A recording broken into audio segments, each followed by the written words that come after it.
Yani bado hadi leo hii kuna watu hawaamini kwamba Zuchu kaolewa na Diamond Platnumz. Kweli. Hivi, hamjiulizi kwamba kwa nini Diamond Platnumz kaamua kuachilia wakina Lavalava pamoja na wakina Mbosso?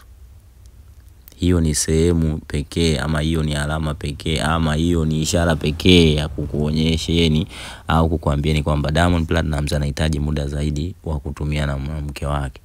Kwa ameamua punguze majukumu ya kusimamia mwenye kuhangaika na kazi zake, aje angalie wasanii wake huku alafu aje angalie mambo ya ndoa.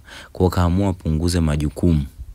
Kapunguza majukumu kwa maana kwamba wasanii wakina Mbosso sasa wakajitegemee, wakina Lavalava wajitegemee, na yeye sasa ameingia kwenye ndoa kuhangaika na kazi zake, lakini pia hangaike na ndoa yake.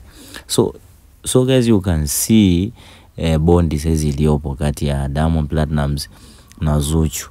Na hapo sasa Zuchu, imagine ameenda zake kumpokea airport, kamshikilia mume mwenyewe, kamkono kamshikilia vizuri. It showed that love exists. Love exists between them.